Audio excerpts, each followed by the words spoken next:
오늘 본문의 내용은 그 이스라엘 백성들이 왕을 요구하는 내용입니다. 그런데 하나님께서 그 이스라엘 백성들의 요구를 들으시고 충격적으로 말씀하셨어요. 그것은 나를 버린 것이다. 왕을 요구하는 것이 나를 버린 것이다. 가만 생각해 보면 볼수록 충격적인 말이 아닐 수 없습니다. 어떻게 하나님을 버렸다고 말할 수 있을까? 하나님은 이스라엘의 왕이시기 때문입니다. 이스라엘의 왕이셨어요. 7절 말씀에도 보면은 마지막에 보면 나를 버려 자기들의 왕이 되지 못하게 함이니라. 자기들의 왕이 되지 못하게 했다. 하나님이 이스라엘의 왕이시기 때문입니다. 다윗은 그것을 너무도 잘 알아서 자기가 이스라엘의 왕이었음에도 불구하고 하나님을 나의 왕으로, 나의 하나님으로 늘 고백했습니다. 그렇기 때문에 사실은 이스라엘 백성들의 그 머릿속에는 또 마음속에는 항상 주님은 나의 주님, 나의 하나님, 나의 왕 이런 것이 있었어요. 그런데 그 하나님이 우리의 왕임에도 불구하고 다른 왕을 요구했기 때문에 그것은 사실은 하나님을 배신하고 이제 반역한 거나 마찬가지죠. 하나님이 우리의 왕으로 필요가 없다 그런 뜻이거든요.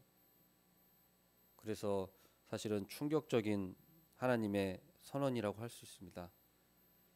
그렇다면은 이스라엘 백성들은 왜 이런 요구를 했을까요? 왜 왕을 달라고 했을까요? 인간 왕을. 두 가지로 간단하게 말씀드리면 첫 번째로는 정치적인 이유고요. 두 번째로는 신앙적인 이유입니다. 첫 번째로 정치적인 이유인 것은 이스라엘 백성들이 강력한 중앙 집권 체제를 원했기 때문입니다. 강력한 왕권을 원한 거예요. 이스라엘 주변의 나라들은 다 왕이 있는 나라들이었습니다. 이스라엘만 왕이 없었어요. 사실은 왕이 있는 거는 좀 더 발전된 체제죠. 왕이 있기 전 부족 체제보다는 왕이 있음으로 인해서 더 어떤 강력한 나라가 될 수 있습니다. 그리고 더 연합돼 가지고 사람이 많을지라도 더 단합할 수가 있죠. 왕이라는 한 사람을 통해서. 그래서 모든 제국을 보면 왕이 있습니다. 항상. 그런 것처럼 이스라엘 주변의 나라들, 강력한 나라들은 전부 다 왕이 있었어요. 그런 모습을 보고 이스라엘 백성들은 부러워한 것이죠. 이에 비해서 사사제도를 보면 지금 이 당시에는 사사제도입니다. 사무엘이 선지자이면서 사사로 있었던 거예요. 마지막 사사로 있었던 거죠. 그런데 사사제도의 특징은 어떻습니까? 전쟁이 나면 외국에서 침략이 들어와서 전쟁이 나면은 그때 하나님께서 사사를 세우셔서 전쟁을 나가도록 해서 이제 싸우게 하시는 거죠. 그러니까 평상시에는 어떻습니까? 그냥 재판관으로 있습니다. 재판관. 그런 일만 하는 거예요. 모세가 했던 일이죠. 재판하는 일들. 그 재판관 일만 했어요. 그러다가 전쟁이 나면 그때 하나님께서 구원자로 세우셔서 이제 싸우게 만드는 거죠. 그러니까 이게 불안한 거예요. 이스라엘 백성들 입장에서는. 예. 좀 군대도 좀 평상시에 좀 있고 상비군이라고 하죠. 다른 나라들처럼 군대를 좀 조직해서 상비군을 세워두고 하면 좋은데 그런 게 없어요. 그냥 이스라엘 백성 외국에서 쳐들어오면 그때 이제 군대를 조직하고 이렇게 해서 막 싸우니까 장군도 이제 어떤 있는 게 아니라 군대가 없고 장군도 없고 그냥 사사를 그때그때 세워서 하나님이 싸우게 만드시니까 불안한 거죠. 다른 나라들에 비해서. 그리고 사사를 세우실 때 하나님께서 보면 제일 첫 번째 사사가 에훗입니다. 에훗. 왼손잡이죠. 이스라엘 백성들 입장에서는 좀 부정한 자예요. 좀 무시할 만한 사람이에요. 장애인이에요. 지금으로 치면. 그런 사람을 사사로 세웁니다.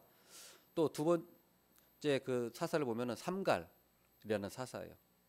삼갈은 소 목동입니다. 소 막대기로 600명을 쳐 죽였다고 하거든요. 외국에서 쳐들어왔을 때. 소목동이었어요. 좀 천한 직업이었어요. 그리고 드보라라고 하는 또 사사 그 다음에 세우시는데 여자예요, 여자. 예, 여선지자인데 여자입니다.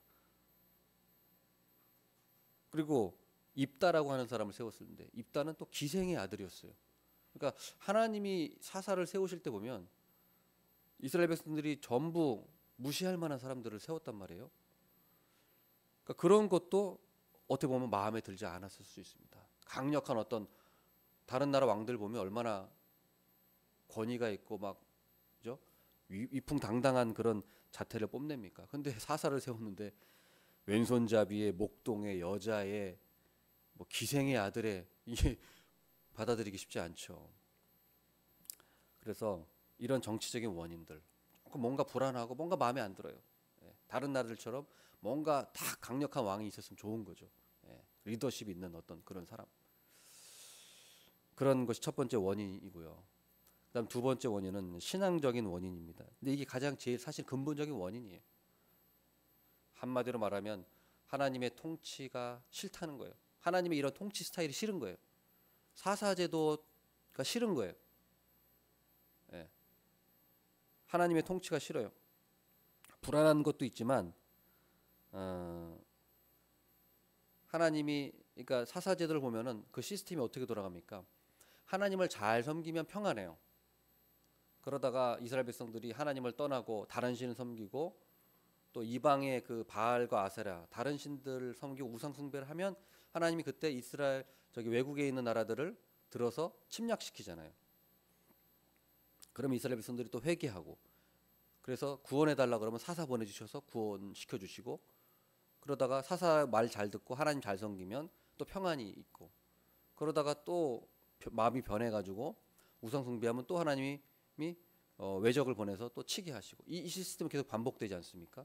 그러니까 이게 싫다는 거죠. 그러니까 자기들 마음대로 살아보고 싶다는 거예요.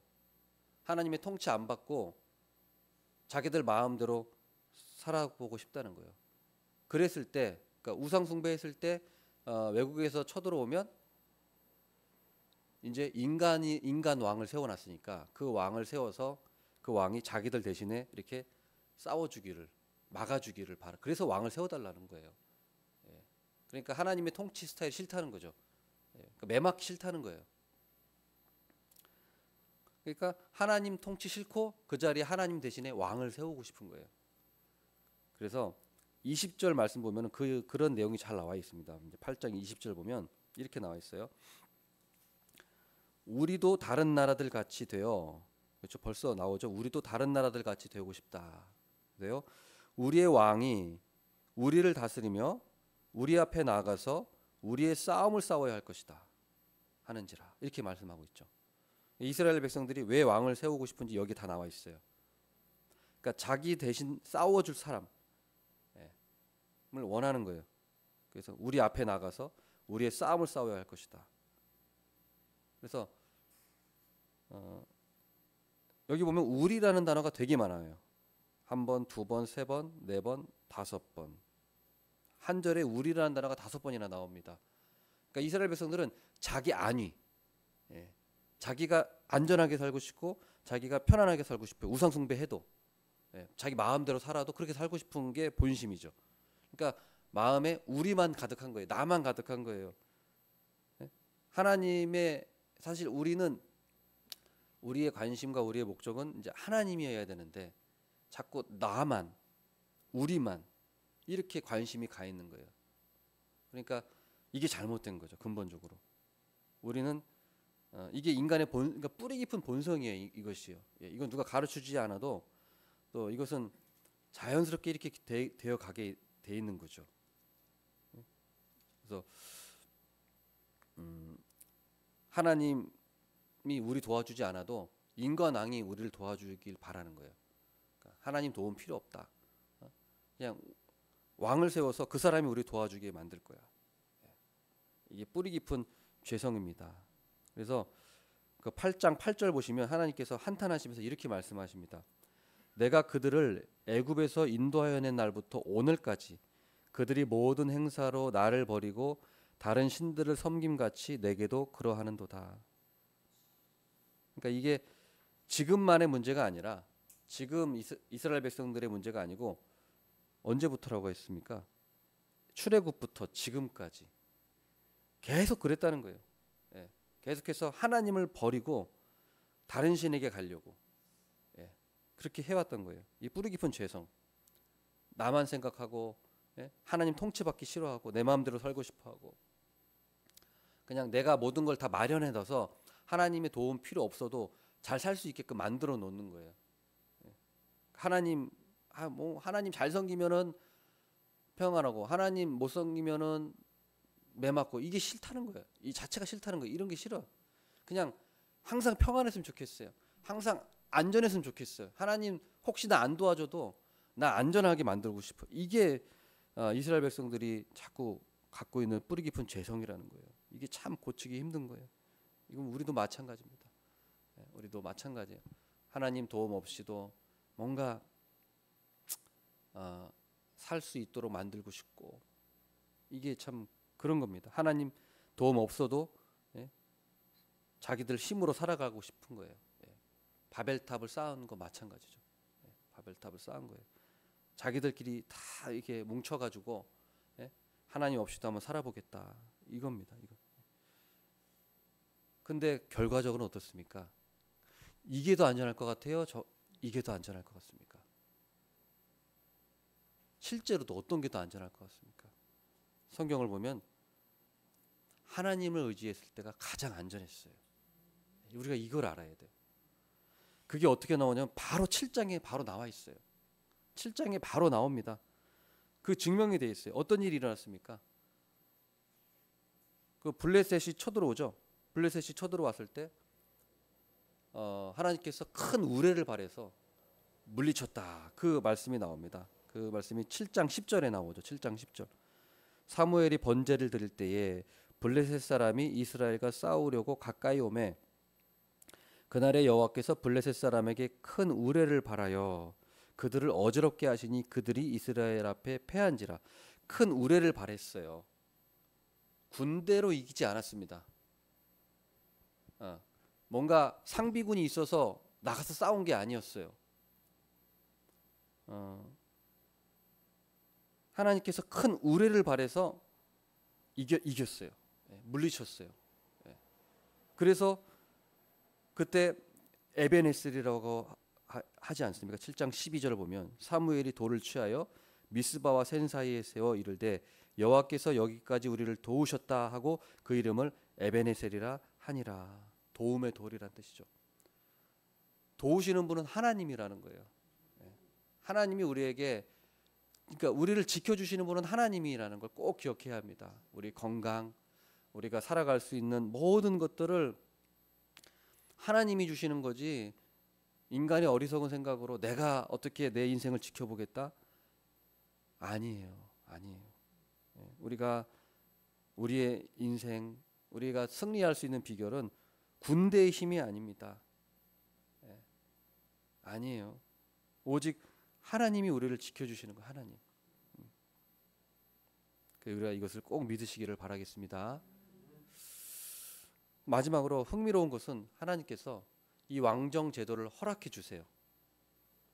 안 된다고 싫어하긴 하셨는데 이스라엘 백성들이 요구했을 때 하나님께서 허락해 주십니다. 대신 왕정 제도의 폐해를 말씀하세요. 첫 번째로는 군대를 징집할 거야. 너의 자식들 군대로 끌고 갈 거다. 군대 징집할 거야. 그 다음에 두 번째로 왕이 너희들 종로로 시킬 거야. 왕의 요리사로도 만들고 왕의 재산도 관리하는 사람이 필요하고 왕의 군대 필요하고 왕 옷 만드는 사람 왕은 온갖 위에서 종로로 탈 거야. 그거 다 감수해야 돼. 그 다음 세금도 내야 된다. 너희 10분의 1을 또 왕에게 바쳐야 돼. 하나님에게 또 바치는데 또 왕에게 또 바쳐야 돼. 세금이 들어가요. 이 세 가지를 하나님이 말씀하시거든요. 그러면서 더 중요한 말씀하시는데 뭐라고 말씀하시면 8장 18절에 이렇게 말하죠. 그날에 너희는 너희가 택한 왕으로 말미암아 부르짖되 그날에 여호와께서 너희에게 응답하지 아니하시리라.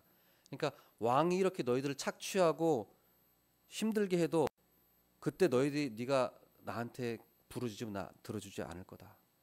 이 얘기. 그러니까 이 말은 무서운 말이에요. 너희들이 왕을 요구했으니까 그래 줄게. 그 대신 왕으로 인해서 고통받는 거 너희들이 책임 고스란히 너희들이 져야 돼. 무서운 말입니다. 그러니까 이게 무슨 말일까요? 우리가 하나님의 뜻에 맞는 기도를 해야 되는 거예요. 우리가 그냥 다 갖고 싶다 그래가지고 내가 다 원한다 그래가지고 다 달라고 한다? 하나님이 안 들어주시는 게 큰 은혜인 거예요. 다 주셨어요. 그러면 그거에 대한 책임은 내가 져야 돼요. 그러니까 우리가 하나님께 기도할 때도 중요한 건 뭡니까? 기도의 가장 중요한 원리가 무엇입니까? 하나님의 뜻을 구하는 거예요. 예. 우리가 뭐 여러 가지 원리가 있지만 가장 첫 번째는 우리가 하나님의 뜻을 구해야지, 뜻에 맞는 기도를 해야지, 그냥 자기가 원하는 대로 이거 주세요 저거 주세요 이게 기도가 아니라는 거죠. 예. 그래서 우리가 무조건 다 갖고 싶다고 다 달라고 하는 거 아닙니다. 욕심도 많아요. 우리의 기도에는. 그걸 우리가 다 빼야 돼요. 예. 하나님의 뜻이 무엇인지 그걸 먼저 우리가 생각하면서 기도를 해야 합니다. 민수기에도 보면은 이스라엘 백성들이 고기를 달라 그랬어요. 하나님이 고기를 주셨어요. 그런데 큰 재앙을 내리셨어요. 그래서 거기에 기브롯 핫다와라고 이름을 줬는데 그 이름이 뜻이 욕심을 낸 백성을 거기서 장사했다. 그러니까 우리가 하나님의 뜻에 맞는 그런 기도를 드리는가? 정말 그런 기도를 하고 있는가? 아니면 내 욕심을 채우려고 하는 기도를 하고 있는가? 우리가 그것을 점검해야 합니다. 그래서 오늘 말씀을 맺겠습니다. 오늘 말씀을 기억하시면서 하나님의 정말 나를 지켜주시고 나에게 도움을 주시는 분은 하나님이시지 내 힘으로 우리가 인간 왕을 세워서 어떤 다른 나라들 같이 세상 사람들처럼 하는 것처럼 우리가 하면 안 된다는 거예요. 우리의 마음은 참 그렇지 않죠. 우리의 마음은 죄로 가득해서 하나님 외에 다른 게 날 도와준다고 생각해요. 그러나 오늘 기도하면서 우리가 그것들 하나님께 회개하고 하나님만이 나를 도우신다. 하나님만이 나를 지켜주시는 분이시다. 이걸 꼭 기억하고 또 내 기도가 하나님의 뜻에 맞는 기도인가 우리가 그것을 늘 점검하면서 기도하는 시간이 되었으면 좋겠습니다. 네, 기도하겠습니다.